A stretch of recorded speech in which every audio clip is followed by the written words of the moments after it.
Everyone, I'm Dr. Z. I'm a clinical psychologist specializing in transgender care.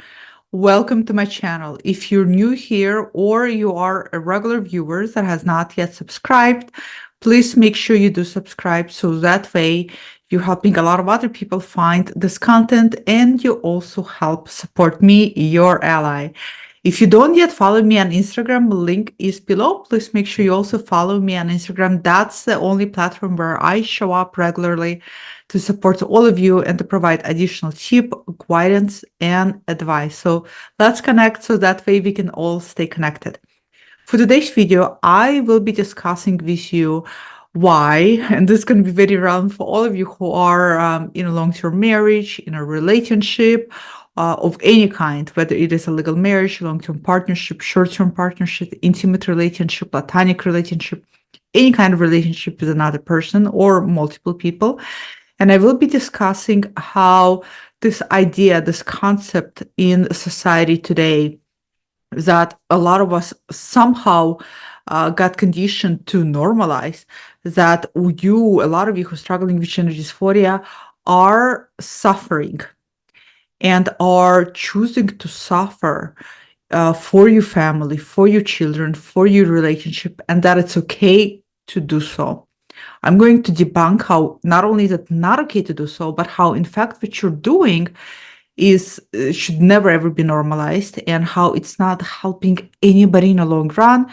And I will share with all of you three very, very important things that tend to bubble up when a person decides to do that. And then I will give you an example of what a true, I would say, compromised decision making looks like versus this idea of I'm suffering for the rest of my family. I know that a lot of you watching this do struggle with gender dysphoria in the context of relationship, in the context of having your own children, kids of your own.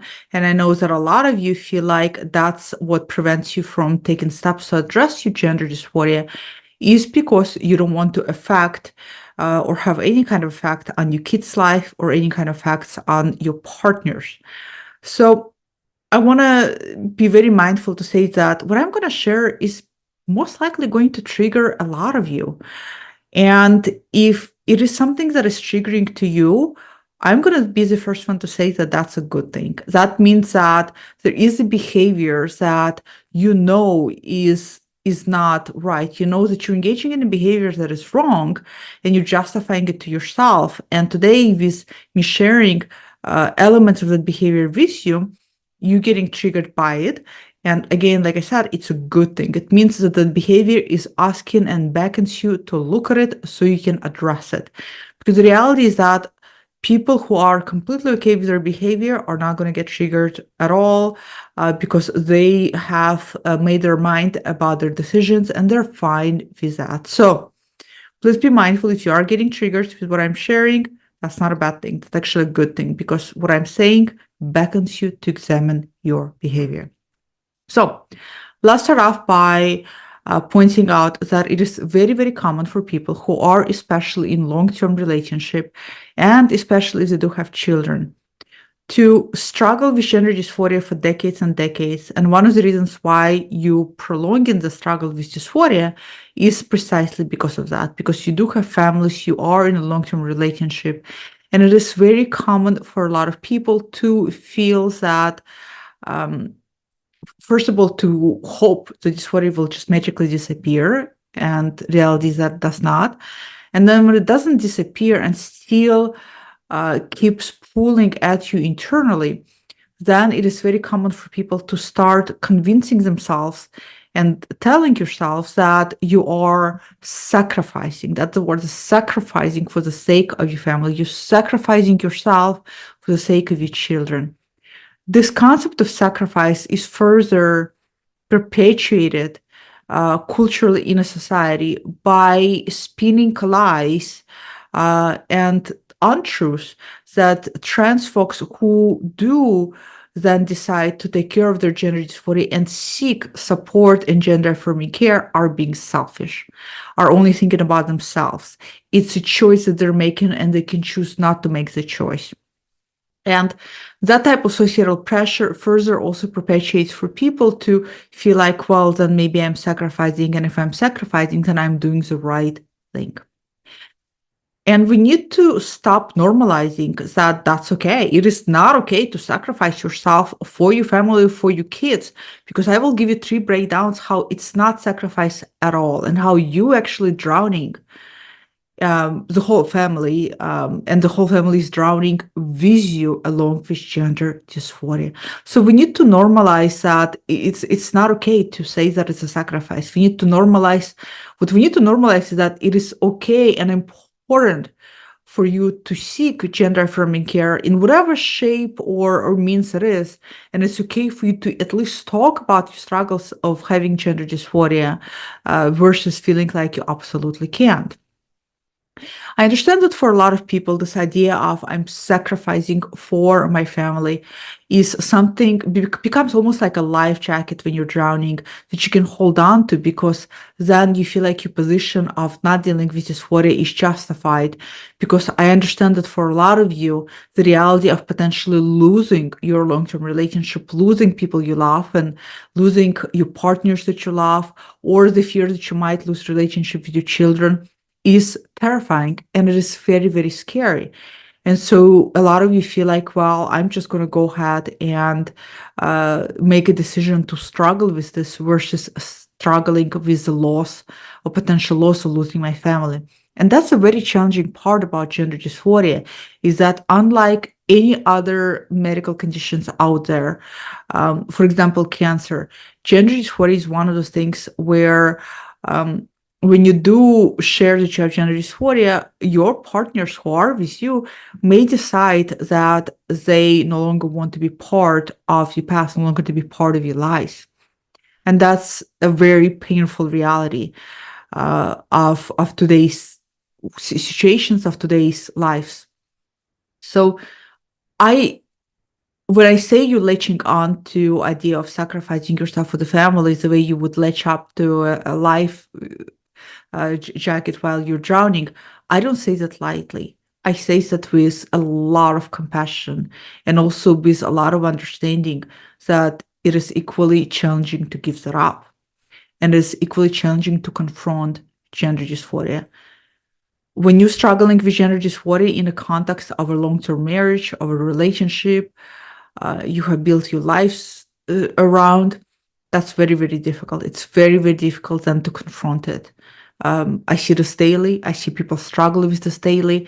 And so I don't think it's an easy decision as, honey, I have gender dysphoria and I'm going to transition type of deal. So my heart really goes to all of you because I see this daily. I guide people through this constantly. So I've seen how painful it is. The reason why I'm making this video is because I've also seen how painful the split side of that idea of, oh, I'm sacrificing is. So let me give you all three potential dangers that arise out of this concept of sacrifice. So like I said earlier, actually drowns everybody along with gender dysphoria and along with your family.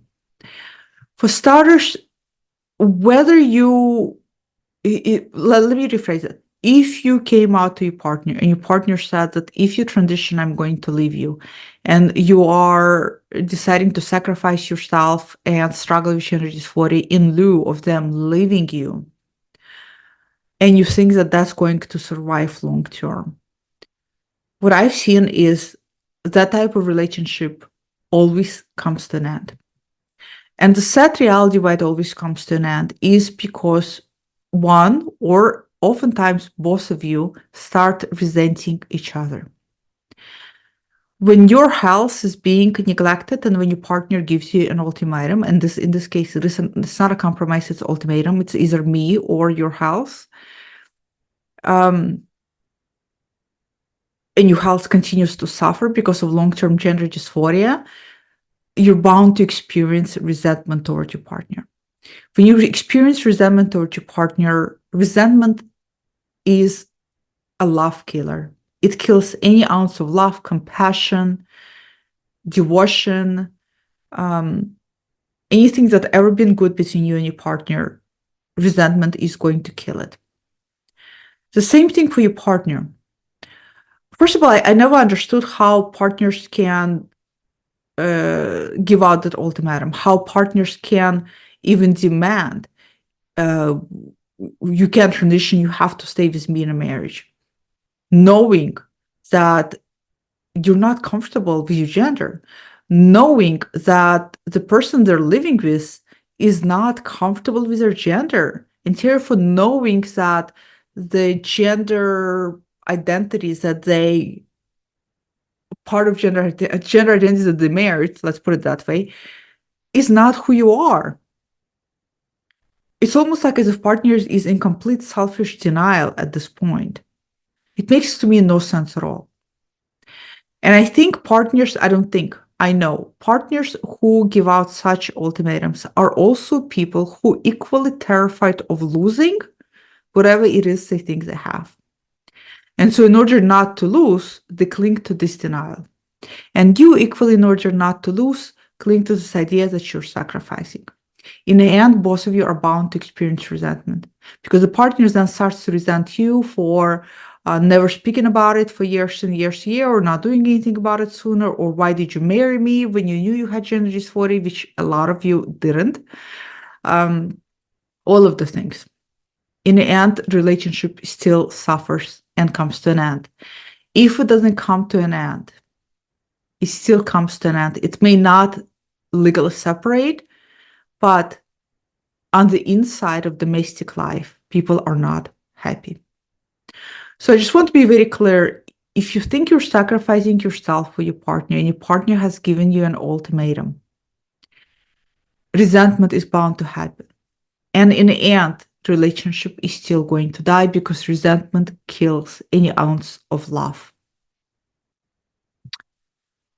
The second most dangerous thing that happens is when you don't even tell your partner you have gender dysphoria, and your partner has no idea you have gender dysphoria. And I know for a fact that when people have gender dysphoria, their intimacy is going to suffer. Their intimacy is going to suffer because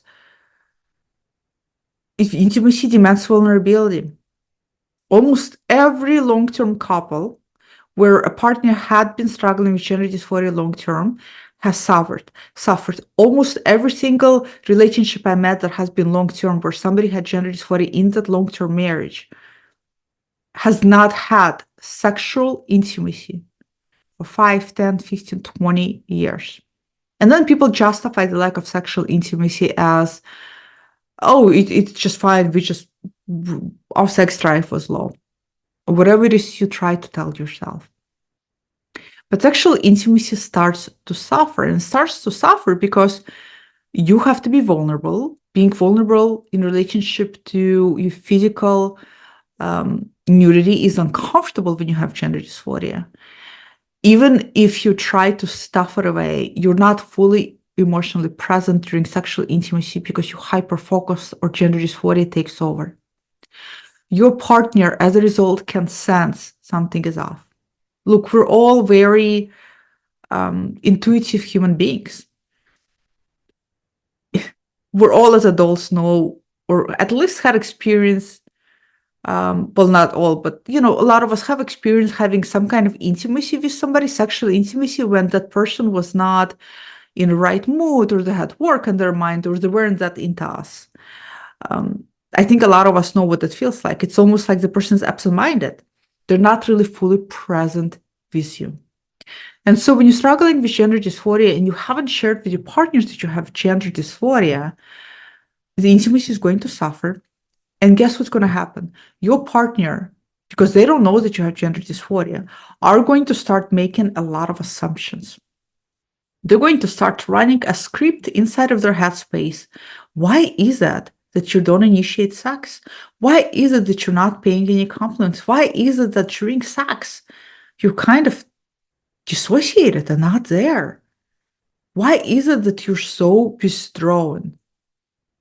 And guess what people do?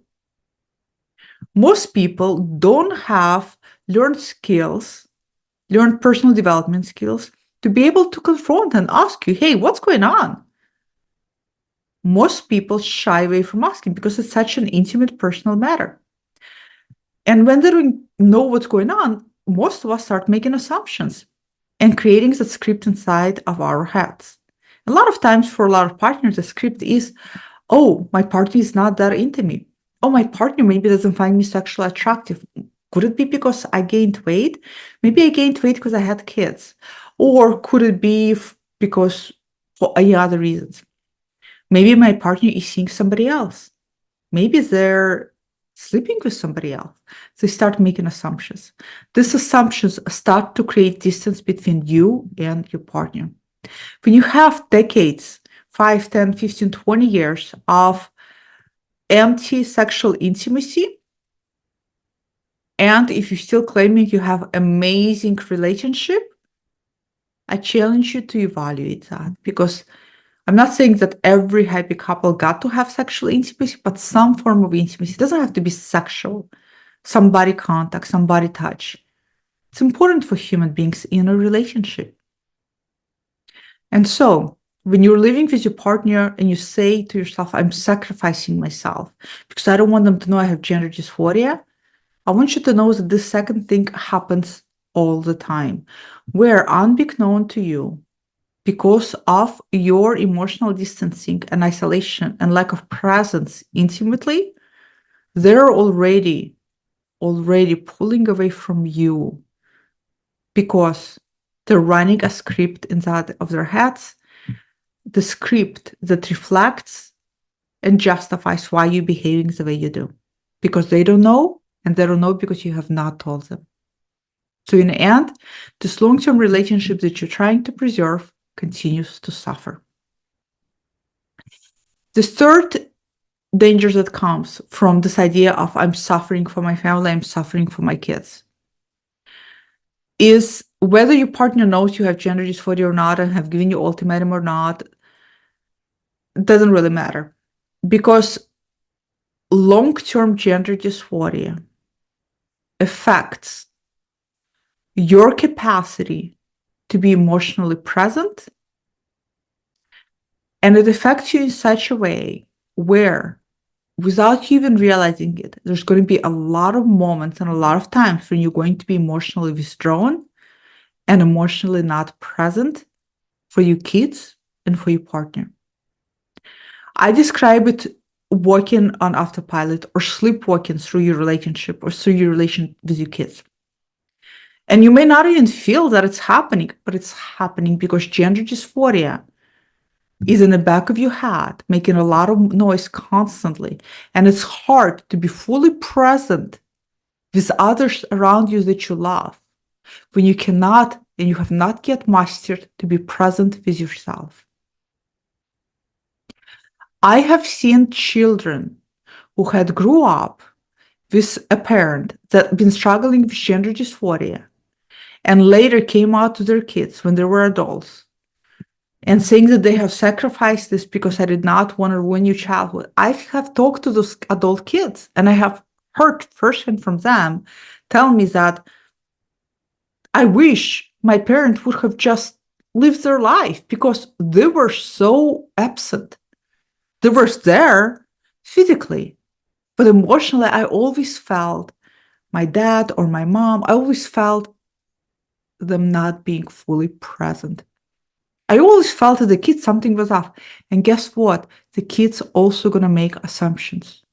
When they don't feel like you're emotionally fully present for them, they make assumptions.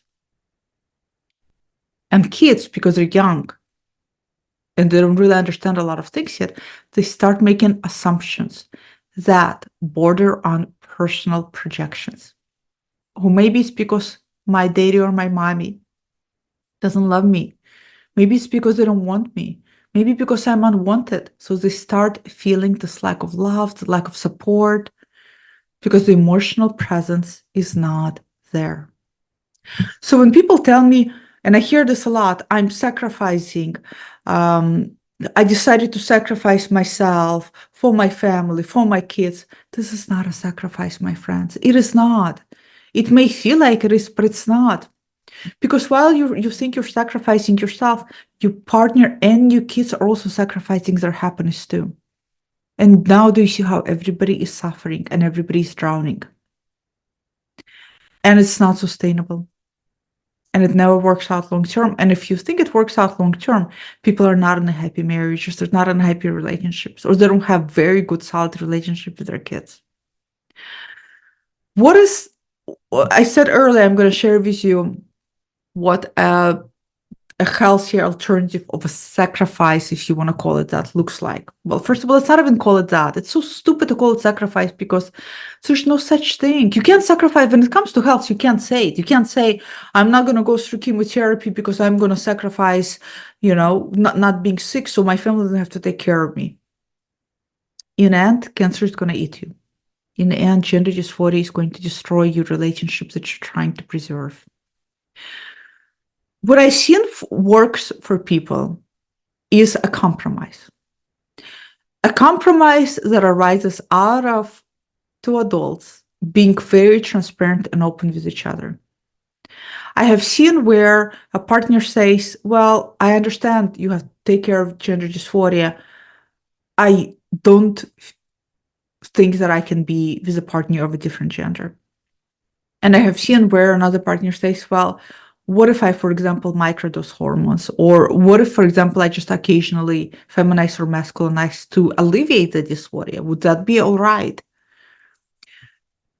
What works is when people both consciously, openly make those decisions, those choices, knowing that it might change at any point in their relationship. Knowing that the choices they're making might work for them now, but it doesn't guarantee constant a solution, constant coping, constant band-aid for the rest of their life.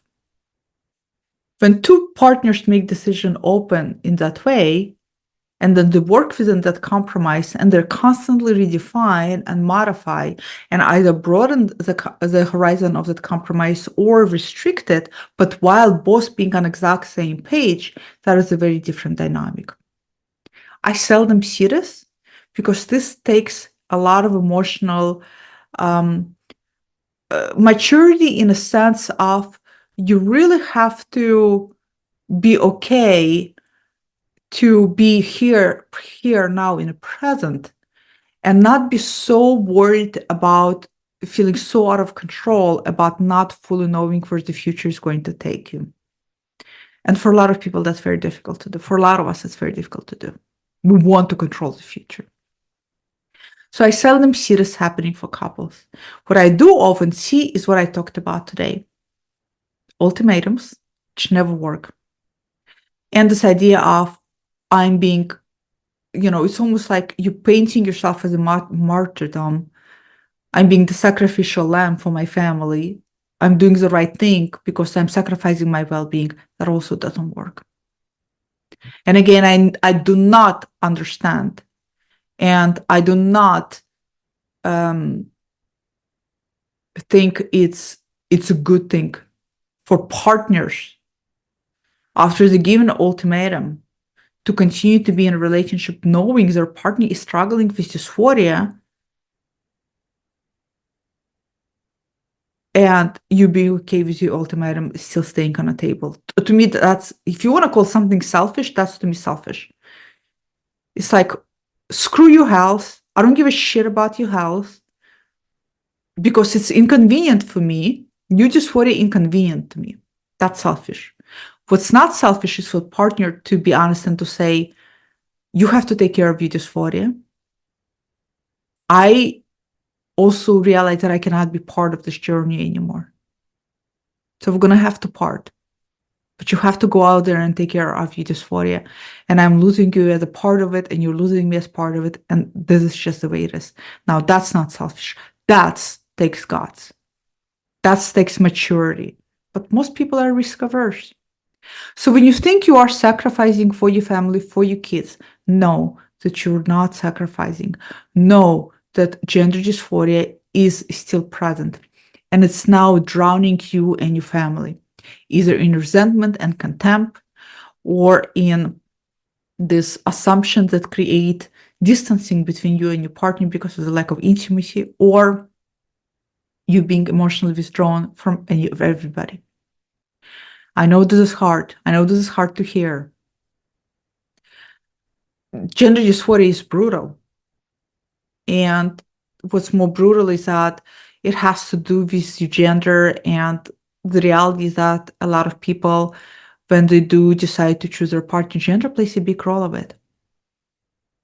You're no, you're not selfish for considering your health.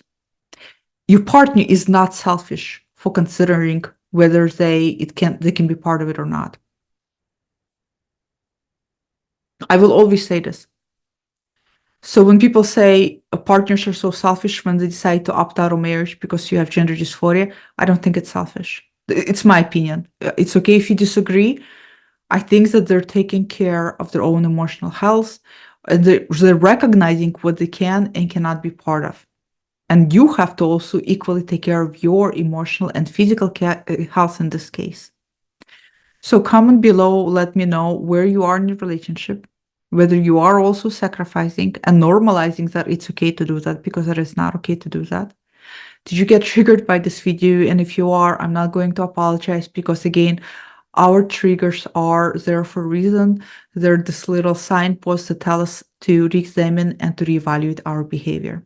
So comment below, let me know, and I will see you all next time. Goodbye.